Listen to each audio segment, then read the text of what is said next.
الحمد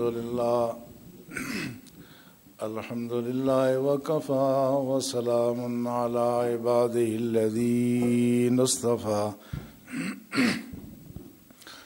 أما بعد فأعوذ بالله من الشيطان الرجيم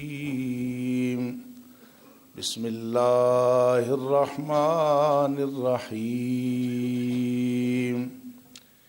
كي لا يكون دولة بين الأغنياء منكم صدق الله مولانا العظيم قال الله تبارك وتعالى في شان حبيبه الكريم إن الله وملائكته يصلون على النبي يا أيها الذين آمنوا صلوا عليه وسلموا تسليما اللهم صل على سيدنا ونبينا ومولانا محمد وعلى آله وأصحابه أجمعين.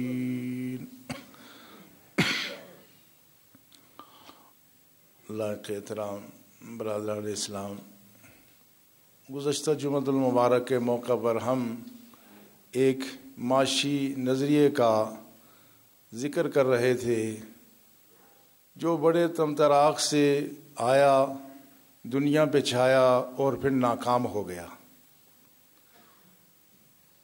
آپ پوچھیں گے کہ آخر کیا وجہ ہوئی کہ وہ نظریہ جو ایک دنیا کے بڑے ذہین ترین انسان نے 35 سال کے عرصے میں دنیا کے ایک ترقی یافتہ ملک کی ایک بہت بڑی لائبریری میں بیٹھ کر اور نہ جانے سینکڑوں یا ہزاروں کتابوں کو کھنگال کر پھر وہ نظریہ پیش کیا، وہ آخر ناکام کیوں ہوا؟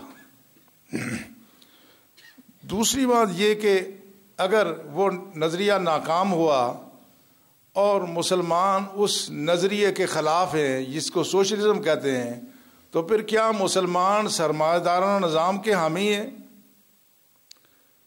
بعض لوگ یہ بھی اعتراض کرتے ہیں، کہتے ہیں ہاں جی ہمارے علماء جو ہیں یہ سرمایہ داروں کے ایجنٹ ہیں، اپنے مخصوص لوگوں کے سامنے یہ بات کرتے ہیں. بعض دفعہ یہ کہتے ہیں جن کو زیادہ زہر آلود کیا ہوتا ہے وہ کہتے ہیں یہ اسلام ہے ہی سرمایہ دارانہ نظام کا حامی. تو اس طرح کی لوگوں کے دلوں میں مختلف چیزیں پیدا کر کے شکوک و شبہات پیدا کرتے ہیں کہ یہ علماء تو ہیں ہی سرمایہ داروں کے لیے اور یہ ان کی بات کرتے ہیں. اس لیے اس بات کا بھی ہم جائزہ لیں گے. تو پہلی بات یہ ہے کہ ایک شخص نے اتنا تدبر کیا، اتنا غور و فکر کیا، مگر جو اس نے نظریہ پیش کیا وہ دنیا میں چل نہیں سکا، ناکام ہو گیا. اس کے لیے دو چیزیں ہوتی ہیں، ایک ہوتی ہے ایک مثالی سوچ، دوسری ہوتی ہے قابل عمل سوچ. جدید اسلام میں یہ کہا جاتا ہے ایک ہوتی ہے آئیڈیلسٹک اپروچ، ایک ہے ریئلسٹک اپروچ. آئیڈیلسٹک اپروچ یہ ہے کہ یوں ہونا چاہیے، یوں ہو جائے تو کیا خوب ہو جائے، یہ تبدیلی آ جائے، فلاں ہو جائے، یوں ہو جائے. مگر ریئلسٹک اپروچ یہ ہوتی ہے کہ کیا ایسا ہو بھی سکتا ہے یا نہیں. یہ دو الگ چیزیں ہوتی ہیں. ہم تصور کر لیں کہ آزاد کشمیر میں وہی حالات پیدا ہو جائیں جو اس وقت ترقی یافتہ ممالک میں ہیں، وہ ساری تفصیل کی بات ہے. لیکن اگلا سوال یہ ہوگا کہ کیا یہاں وہ حالات پیدا بھی ہو سکتے ہیں یا نہیں؟ تو اس وقت یہی ہوگا کہ نہیں، موجودہ صورتحال میں یہ حالات یہاں پیدا نہیں ہو سکتے. اس کا اصل مسئلہ یہ تھا کہ جس شخص نے یہ نظریہ پیش کیا وہ چونکہ عملی اس کا اقتدار میں کوئی تجربہ نہ تھا، اس نے بہت سوچا، بہت غور و خوض کیا. غور و خوض کرنے کے بعد وہ اس نتیجے پہ پہنچا کہ ایک تو شخصی انفرادی ملکیت ختم ہو جائے، دوسرا اس نے کہا ریاست ختم ہو جائے، کوئی حکومت نہ ہو، ریاست نہ ہو. چونکہ ریاستیں ظلم و ستم ڈھاتی ہیں تو دنیا بھر کے کسان اور مزدور خود اپنی کمیٹیاں بنائیں، کمیٹیاں بنانے کے بعد وہی حکومت میں آئیں اور وہی حکومت چلائیں. جو بھی زمین سے جو کچھ غلہ پیدا ہو وہ بھی سب میں تقسیم ہو جائے فیکٹریوں کارخانوں میں جو آمدنی ہو وہ سب میں یکساں تقسیم ہو جائے اور ظلم کا خاتمہ ہو جائے. یہ اس کا تصور اور اس کا خیال تھا. لیکن یہ خیال جب عملی جامہ پہنانے کا مرحلہ آیا تو پتہ چلا کہ یہ ہو نہیں سکتا. یہ ہو نہیں سکتا کہ سارے لوگ برابر ہو جائیں. اس نے یہ بھی کہا کہ طبقات ختم ہو جائیں اور ریاست کو ختم ہو جانا چاہیے. اور جب یہ عملاً یہ نظام نافذ ہوا روس میں 1917 میں, تو اس وقت اس بات کا احساس ہو گیا کہ 74 سال پورے طور پر یہ نظام نافذ رہا, مگر جو بات کارل مارکس نے کہی تھی وہ نافذ نہ ہو سکی. اس بات کا اعتراف خود اس کتاب کارل مارکس کی داس کیپٹل میں کیا گیا ہے, اور اس کے دیباچے میں یہ بات لکھی ہوئی ہے کہ اس کا خیال کیا تھا. کارل مارکس یہ کہتا تھا کہ ریاست کو ختم کر دیا جائے. ریاست استبدادی ذریعہ کی حیثیت رکھتی ہے جو مارکس کے خیال میں کسی ایک طبقے کا اقتدار برقرار رکھنے کا فریضہ انجام دیتی ہے. طبقات کے ختم ہونے کے بعد ریاست کے قیام کی ضرورت باقی نہ رہے گی. سوویت روس اور دوسرے اشتراکی ممالک میں اب تک ریاست کا پورا نظام اپنی تمام کیفیت کے ساتھ موجود ہے, جو اس بات کا ثبوت ہے کہ تاحال وہ مثالیہ پوری طرح عمل میں نہیں آ سکا جو مارکس کے سامنے تھا. یہ خود اعتراف کرتے ہیں جو بات اس نے کی تھی کہ ریاست نہیں ہونی چاہیے. وہ کہتے ہیں ہر ملک میں ریاست ہوتی ہے, ہر ملک میں حکومت بنتی ہے, تو گویا اس کا یہ جو نظریہ تھا یہ عملی طور پر ناقابل عمل قرار پایا. پہلی بات یہ ہو گئی. آگے چل کر پھر جو اس نے کہا تھا کہ طبقات نہیں ہونے چاہیے, آگے چل کے جب لینن اقتدار میں آیا تو اس نے خود اس بات کا اعتراف کیا کہ یہ بات بھی درست نہیں ہے, اور یہ کہنا کہ ریاست سرے سے نہ ہو طبقات ختم ہو جائیں, لینن کہتا ہے یہ بات بالکل لغو ہے. اجتماعیت ملکیت کو صحیح ثابت کرنے کے لیے یہ کہنا کہ ریاست نہیں ہونی چاہیے طبقات ختم ہو جائے, لینن جو کہتا ہے کہ یہ بات بالکل لغو ہے. تو گویا جو نظریہ اس نے پیش کیا تھا جب وہ عملاً نافذ کرنے کا مرحلہ آیا تو پتہ چلا کہ یہ کام روئے زمین پر ہو نہیں سکتا, لہٰذا یہ نظریہ ناکام ہو گیا. میں اس مرحلے پہ تھوڑی سی آگے وضاحت کرتا چلوں. اقبال کا میں نے کلام پیش کیا تھا, اور وہ کلام چونکہ جو نظم میں چیز ہوتی ہے وہ اس کی کیفیت اور ہوتی ہے, نثر کی کیفیت اور ہوتی ہے. اقبال شروع میں شاید یہ سمجھ رہے تھے کہ سوشلزم کہیں مغرب میں کوئی اچھی تبدیلی لے آئے, لیکن میں نے ذکر کیا تھا کہ بعد میں اقبال نے محسوس کیا کہ ایسا نہیں ہو سکتا. تو اقبال کا کلام سے بعض لوگوں نے یہ اخذ کر لیا کہ اقبال سوشلسٹ ہے. بعض لوگ آج بھی اقبال کے اشعار پیش کرتے ہیں. یہ مسئلہ آج کا نہیں ہے, یہ مسئلہ اس دور کا بھی ہے. 23 جون کو اقبال نے ایک خط لکھا اور اس میں زمیندار اخبار لاہور میں ایک مضمون شائع 23 جون 1923 کو. یہ اس کتاب کے مصنف کون ہیں؟ جسٹس ایس اے رحمان.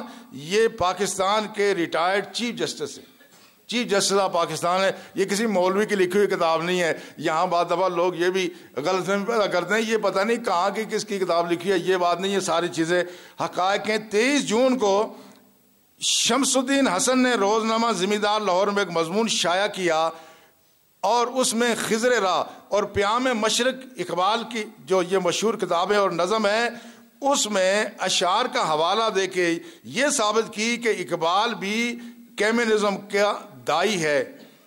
اقبال کو کہا کہ اقبال بھی کمیونسٹ ہے یا کمیونزم کا دائی ہے. اگلے روز اقبال نے زمیندار اخبار کے مدیر کو ایک خط لکھا. اس کے الفاظ میں آپ کے سامنے پیش کرتا ہوں تاکہ یہ غلط فہمی دور ہو جائے. اقبال نے لکھا, بندہ مکرم بندہ جناب ایڈیٹر صاحب زمیندار, السلام علیکم. میں نے ابھی ایک دوست سے سنا کہ کسی صاحب نے آپ کے اخبار میں میری طرف بالشویک خیالات منسوب کیے, یعنی سوشلسٹ خیالات میری طرف منسوب کیے. چونکہ بالشویک خیالات رکھنا, سوشلسٹ خیالات رکھنا میرے نزدیک دائرہ اسلام سے خارج ہونے کے مترادف ہے. یہ بات توجہ سے سننے کے قابل. جو لوگ سوشلزم کی بات کرتے ہیں, اقبال نے کیا کہا کہ سوشلسٹ خیال رکھنا میرے خیال میں دائرہ اسلام سے خارج ہونے کے مترادف ہے. اس واسطے اس تحریر کے لیے تردید کرنا میرا فرض ہے. میں مسلمان ہوں، میرا عقیدہ ہے، اور یہ عقیدہ دلائل اور براہین پر مبنی ہے. اس کے پیچھے دلائل ہے کہ انسانی جماعتوں کے اقتصادی امراض کا بہترین علاج قرآن حکیم نے تجویز کیا ہے. اس میں شک نہیں کہ سرمایہ داری کی قوت جب حد اعتدال سے تجاوز کر جائے تو دنیا کے لیے ایک قسم کی لعنت ہے، لیکن دنیا کے اس کے مضر اثرات سے نجات دلانے کا طریقہ یہ نہیں ہے کہ معاشی نظام سے اس قوت کو خارج کر دیا جائے. آگے اقبال لکھتے ہیں کہ سرمایہ دارانہ نظام اور سوشلزم یہ دونوں ہی انتہائیں ہیں، یہ افراط و تفریط کا شکار ہے. آگے اقبال نے ایک اور موقع پہ اقبال نے سر فرانسس ینگ ہسبینڈ کو 30 جولائی 1931 کو خط لکھا، اور یہ خط civil and military gazette Lahore کے شمارہ میں 30 جولائی 1931 میں یہ شائع ہوا. اس میں اقبال کہتے ہیں، میں ذاتی طور پر یہ تسلیم کرتا ہوں کہ روسی فطرتاً لا مذہب لوگ ہیں، روسی فطرتاً لا مذہب لوگ ہیں. اور آگے چل کے اقبال نے لکھا کہ اگر یہ روس کا میں جو سوشلزم ہے، آگے چل کے اقبال نے لکھا اگر وقت گزرنے پر یہ معلوم ہو جائے گا تو یا اسلام روس کو نگل جائے گا یا روس اسلام کو نگل جائے گا. اقبال کی پیشن گوئی کیا تھی کہ روس میں یا تو روس کی یہ ریاست اسلام کو یہاں نگل جائے گی یا یہ ہوگا کہ اسلام روس کو نگل جائے گا. مگر آپ نے دیکھا 74 سال کے بعد جب مسجدوں کو مسمار کیا گیا، مسجدوں کو کعبہ خانے میں تبدیل کیا گیا، ہر طرح کا جبر و استبداد رہا 74 سال سوویت یونین میں. لیکن سن 91 میں جب روس ٹکڑے ہونے پہ آیا تو کم از کم 5 اسلامی ریاستیں بن گئیں. تو اسلام نے گویا نگلنے کا پہلا مرحلہ 5 ریاستیں بھی بن گئی. اور اقبال نے کہا کہ آگے اسلام انشاءاللہ ایک مرحلے پہ روس کو نگل جائے گا. یہ اقبال کی پیشن گوئی ہے. آگے ایک بات جو کارل مارکس کے حوالے سے اقبال لکھتے ہیں، یہ خط خواجہ غلام سیدین کے نام ایک خط 17 اکتوبر 1936 میں شائع ہوا. اقبال نے لکھا سوشلزم کے معترف ہر جگہ روحانیت کے مذہب کے مخالف ہیں اور اس کو افیون تصور کرتے ہیں. لفظ افیون مذہب کے لیے اس ضمن میں سب سے پہلے کارل مارکس نے استعمال کیا تھا. میں مسلمان ہوں اور انشاءاللہ مسلمان مروں گا. میرے نزدیک تاریخ انسانی کی مادی تعبیر سراسر غلط ہے. اقبال کا موقف اس ضمن میں واضح ہو گیا. اب ہم کیا بتانا چاہتے ہیں کہ 2 وجوہات ہوئی ہیں. ایک وجہ یہ ہوئی ہے کہ وہ سلسلہ قابل عمل نہیں تھا. دوسرا یہ تصور کر لینا کہ مزدوروں کی یونینیں بنیں گی، وہ اقتدار میں آئیں گی، وہ ساری منصف مزاج ہوں گی، یہ بھی خود ایک دیوانے کا خواب ہے. پہلی بات یہ ہے کہ اعلیٰ کردار اور اخلاق خدا پر ایمان لائے بغیر کبھی نہیں آ سکتا. اس بات کا یقین کر لیں، جو شخص خدا کا منکر ہے، جو شخص آخرت پر یقین نہیں رکھتا، وہ کبھی با کردار اور اعلیٰ کردار کا مالک نہیں ہو سکتا. وقتی طور پر ممکن ہے وہ انسانی ہمدردی کا دعویٰ کرے، مگر اس کے اس بھیانک چہرے سے پردہ فوراً سرکنا شروع ہو جاتا ہے. پتہ چل جاتا ہے. ہمارے محکمہ تعلیم میں ایک ملد قسم کا پروفیسر تھا انگریزی کا. ہمارا محکمہ اس سے تنگ آ گیا تو اس کو انہوں نے بھیجا کہیں لیپا کی طرف. تو جب وہ گیا تو راستے میں اس کو کوئی آدمی مل گیا جو اپنا سامان اٹھا کے لے جا رہا تھا. اس کا سامان اس نے اٹھا لیا.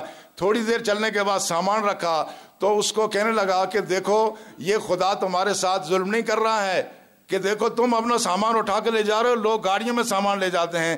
وہ تھا دیہاتی مگر اس کے دل میں ایمان کی شمع فروزاں تھی. انہیں آخیا بڑیا میں لگنا ہی کہ تو خدا نے دشمن ہے، میں سامان میں کی دے دے ہمارے سامنے ہاتھ نہ لیا. بڑیا تو منہ کو لگتا ہے کہ تو خدا کا دشمن ہے.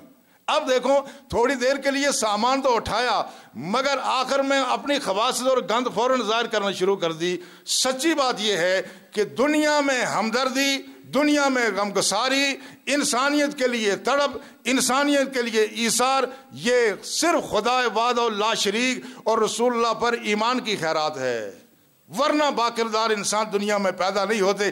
اس لیے ایک ملد فلسفی برٹرن رسل نے لاجک پہ اپنا ایک رسالہ لکھا، اس میں وہ لکھتا ہے کہ اعلیٰ انسانی اوصاف کس سے پیدا ہوتے ہیں؟ وہ کہتے ہیں ایک تو سائنس سے، دوسرا مسٹیسزم سے۔ وہ کہتا ہے کوئی آدمی سائنسدان بھی ہو اور اگر صوفی بھی ہو تو پھر یہ دو خوبیاں اگر کسی انسان میں پیدا ہو جائیں وہ اخلاقی اعتبار سے بہت بلند ہوتا ہے۔ کہنے کا اس کا مدعا یہ ہے کہ وہ سائنس کے ذریعے خدا کی عظمت کو پہچانتا ہے اور صوفی ہونے کی وجہ سے، تزکیہ نفس کی وجہ سے اپنا کردار پاک صاف رکھتا ہے۔ اس لیے آپ اندازہ فرمائیں صوفیاء کے امام حضرت علی رضی اللہ تعالیٰ عنہ نے جو صوفی کے لیے اور جو اللہ کے کسی مقرب بندے کے لیے خوبیاں بیان کی ہیں، فرمایا اگر یہ 4 خوبیاں کسی کے اندر نہ ہوں ہم اس کو خدا کا مقرب اور ولی نہیں مانتے۔ کون سی بات؟ فرمایا پہلی بات یہ ہے الحلم عند الغضب، جو شخص غصے کی حالت میں بردباری کا ثبوت نہ دے سکے، غصے کی حالت میں دوسروں کو برا بھلا کہے، گالیاں بکے اور دشنام درازی پہ اتر آئے، فرمایا وہ شخص کبھی خدا کا مقرب نہیں ہو سکتا۔ پہلی شرط یہ ہے۔ اور فرمایا العفو عند المقدرہ، وہ شخص جو قدرت رکھتا ہو اس کے ساتھ کوئی زیادتی کر لے، اگر وہ معاف کرنے کے جذبہ اس کے دل میں نہیں ہے وہ کوئی اچھا انسان ہمارے نزدیک نہیں ہو سکتا۔ پھر فرمایا والایثار مع الحاجہ، جب تک کوئی شخص دوسرے کی ضرورتوں کو اپنی ضرورتوں پر ترجیح دینے کا جذبہ دل میں نہ رکھے وہ کوئی کامل انسان نہیں ہو سکتا۔ اور فرمایا والنصیحۃ مع العداوہ، آپ کو کسی کے ساتھ دشمنی بھی ہے مگر دشمنی ہونے کے باوجود کسی کا برا نہ چاہیں۔ جب تک کوئی شخص اس اخلاقی صفت سے متصف نہ ہو کہ وہ دشمن کا بھی برا نہ چاہے، اس وقت وہ خدا کا ولی اور اللہ کا مقرب نہیں ہو سکتا۔ یہ جو اسلام کا دیا ہوا تصور ہے اس کی روشنی میں لوگ پیدا ہوتے ہیں اخلاق والے، اس کی روشنی میں کردار والے پیدا ہوتے ہیں۔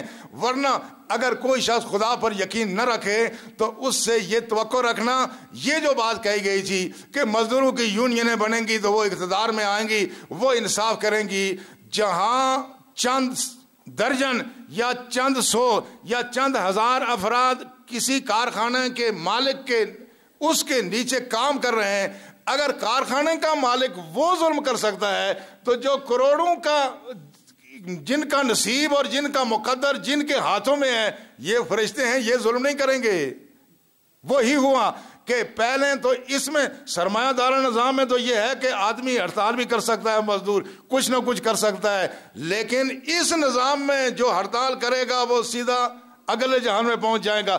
یہ جبر کا ایک ایسا نظام ہے کہ جس میں اب کوئی فرشتے کہاں سے آئے اتنے انصاف پسند کہ جن کی کمیٹیاں بنائیں اور وہ انصاف پسند ہو جائیں؟ نہیں، یہ چیز عملاً ممکن نہیں ہے۔ یہ کچھ آپ نے دیکھنا ہے تو یہ رسول اللہ کے آپ شان میں دیکھے، سرکار نے جو عملی نمونہ دیا اور جو رسول اللہ صلی اللہ علیہ وسلم نے جو تعلیمات دی، یہ ان سب کا حل اس میں موجود ہے۔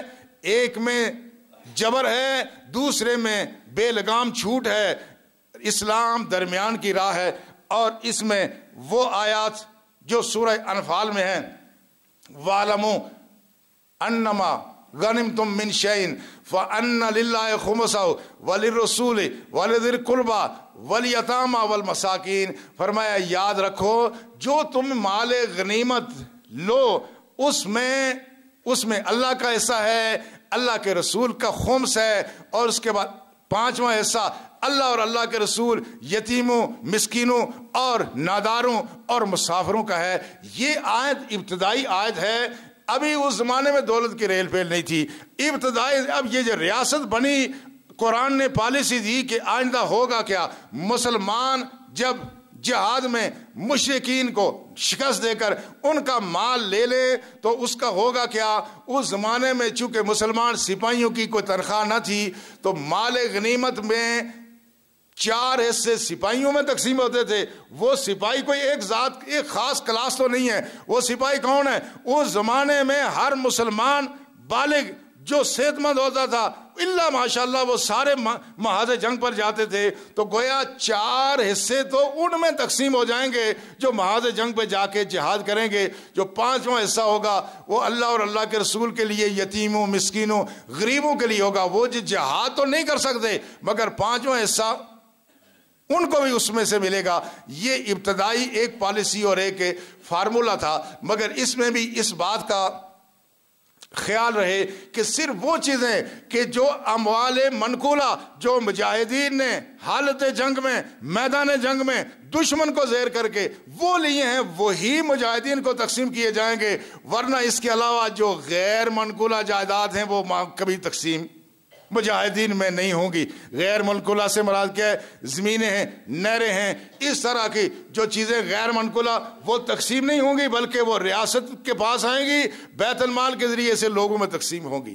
اس لیے حضرت عمر رضی اللہ تعالی عنہ نے حضرت سعد بن ابی وقاص جو ایران اور عراق کے فاتح ہیں ان کو خط لکھا، اور اس خط میں لکھا کہ تمہارے پاس جو مال غنیمت جمع ہو کیا کرنا، اقسمو من حضر من المسلمین، جو اس میں جو مال منقولہ جتنا بھی مال ہے وہ سارا منقولہ مال وہ لوگوں میں تقسیم کر دو جو اس علاقے میں موجود ہیں۔ اور پھر کیا کرنا، وَتْرُكِ الْأَرْضِينَ وَالْأَنْهَارَ، اور جو نہریں ہیں اور اس کے علاوہ جو زمینیں ہیں وہ ان کے کاشتکاروں کے ہاتھ میں رکھ دینا، ان کو ہی دے دینا تاکہ اس کی آمدنی ہم حاصل کریں، وہ آمدنی ہم عطیات کی صورت میں لوگوں کے درمیان تقسیم کریں۔ یہ وہ پالیسی تھی جو حضرت عمر نے اختیار کی۔ اس کے بعد اگلا مرحلہ میں جو دوسری آیات ہیں وہ سورہ حشر میں اس بارے میں مزید اس وقت حکم نازل ہوا جب مدینہ طیبہ میں یہود کا بنو نذیر قبیلہ جس نے جنگ احد میں غداری کی، اس کے بعد اس کو جلا وطن ہونا پڑا۔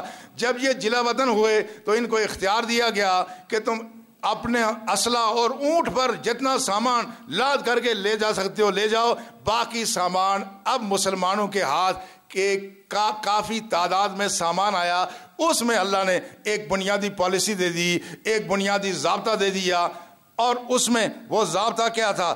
ضابطہ یہ ہے کہ اللہ جل شانہ نے فرمایا ما افا اللہ علی رسولہ من اہل القرى فللہ وللرسول ولذی القربى والیتامى والمساکین کی لا یکون دولتم بین الاغنیاء منکم۔ فرمایا یہ جو مال فے ہے، ایک ہوتا ہے مال غنیمت۔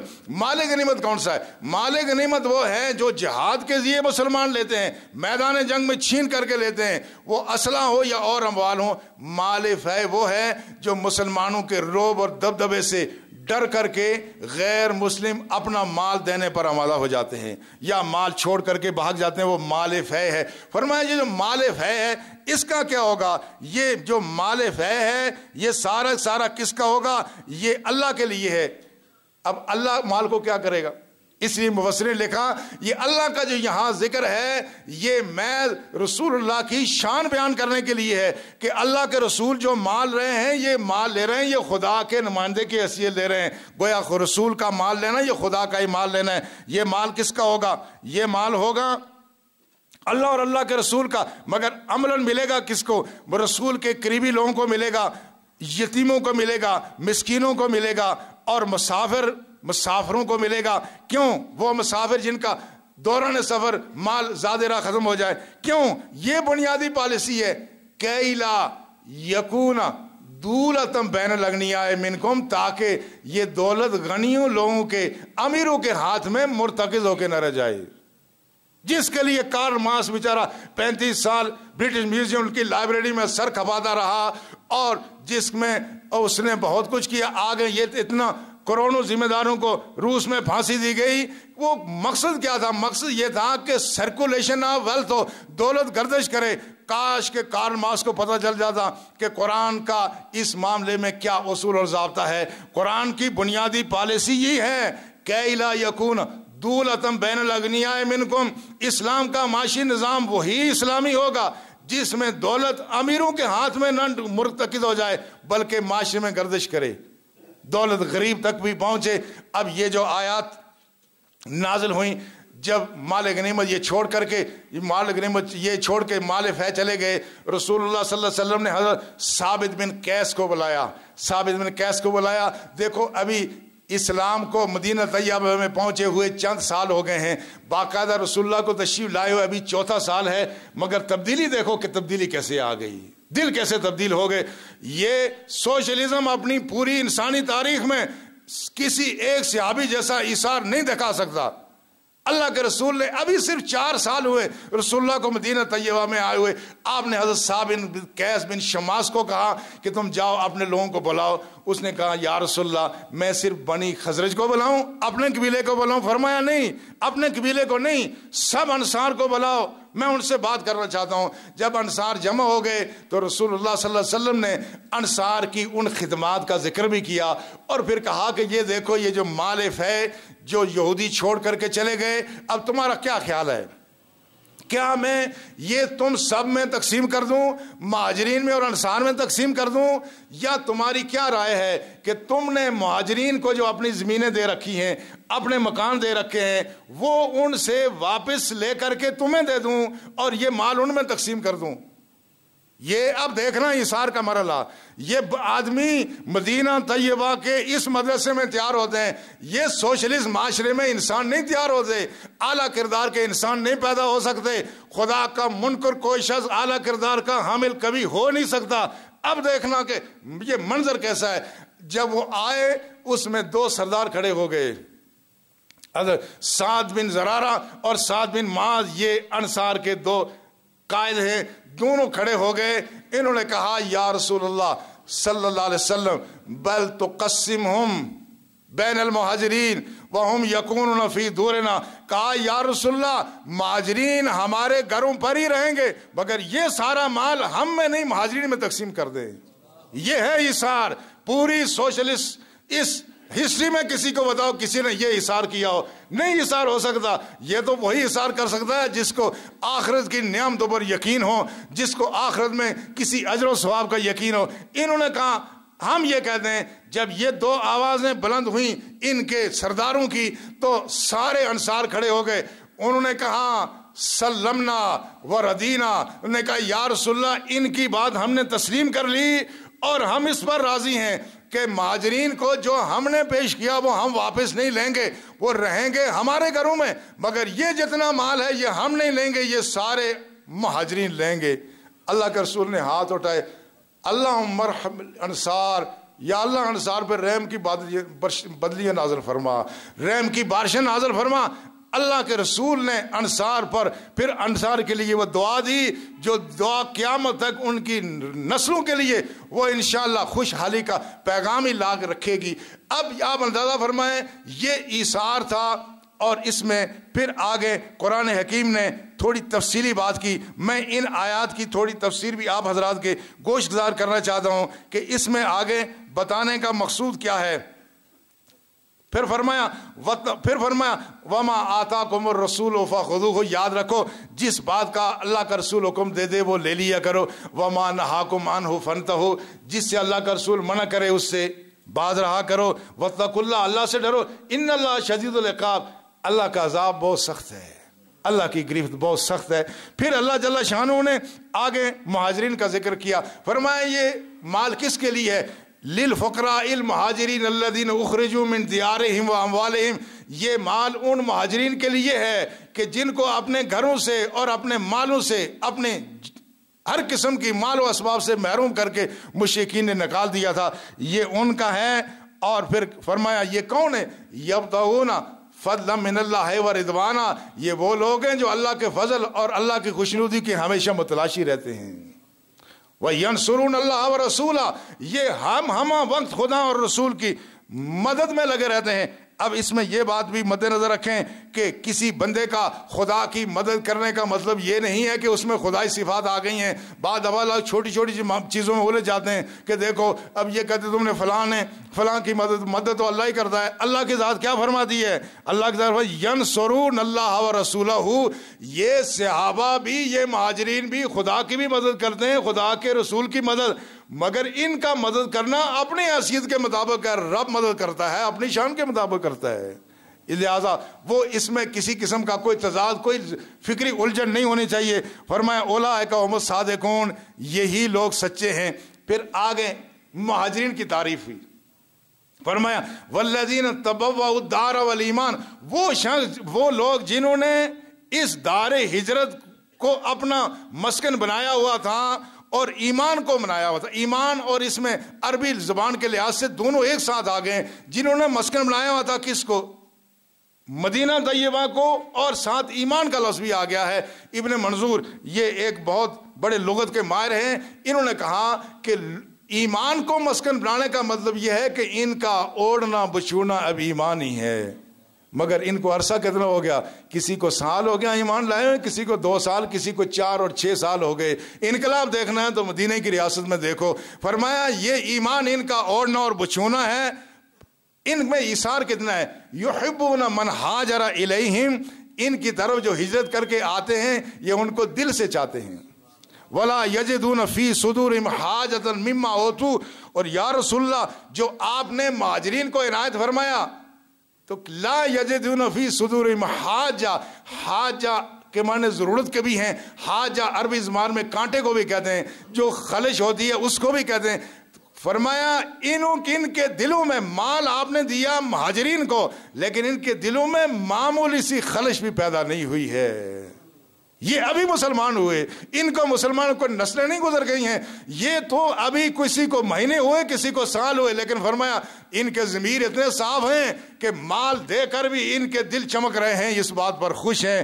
اور پھر فرمایا یہی بات نہیں بلکہ یؤثرون علی انفسہم ولو کان بہم خصاصہ، یہ ایسے لوگ ہیں کہ یہ دوسروں کی ضرورتوں کو اپنے اوپر ترجیح دیتے ہیں۔ وَلَوْ كَانَ بِهِمْ خَصَاصَةٌ، یہ کتنے حاجت مند ہی کیوں نہ ہو۔ یہ وہ ماحول تھا جو اللہ کے رسول نے دیا کہ انسانوں کو جبر سے حیوان بنا کر نہیں رکھا جا سکتا، انسانوں کو اختیار دے کر کے ان کو تربیت دی جائے تاکہ ان کے اعلیٰ انسانی اوصاف کا اظہار ہو۔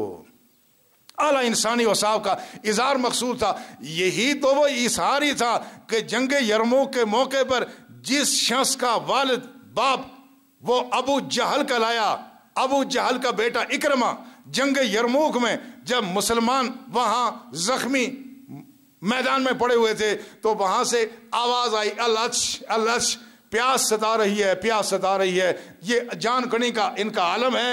ایک شخص لے کے جاتا ہے پانی اکرمہ بن ابو جہل کے پاس، ابو جہل کے بیٹے کو اللہ کے رسول نے کہاں پہنچا دیا؟ اخلاقی بلندی پر۔ یہ ہے تربیت۔ تم نے تربیت دیکھنی ہے تو صفا کی درسگاہ کو دیکھو، تم نے تربیت دیکھنی ہے تو دار ارقم میں دیکھو۔ یہ تربیت روس میں نہیں ہوتی، یہ سوشلزم میں تربیت نہیں ہوتی، یہ رسول اللہ کے قدموں میں تربیت ہوتی ہے۔ جس کا باپ ابو جہل کرا رہا تھا، اس کے پاس جب پانی پلانے والا آیا دور سے آواز آئی الچ، اس نے اشارہ کیا اس کے پاس جاؤ، اس کے پاس آدمی گیا، پھر اور دور سے آواز آئی الچ، پیاس تنگ کر رہی ہے، پھر یہ اس کو چھوڑ کے اس کے پاس گیا، آخری کے پاس گیا تو پتہ چلا کہ اس نے جام شہادت سے پیاس بجھا لی ہے۔ واپس دوسرے کے پاس آیا، وہ بھی اپنے جان آفری کو پیش کر چکا تھا۔ اکرمہ بن ابو جہل کے پاس آیا، یہ بھی دنیا سے پردہ کر چکا تھا۔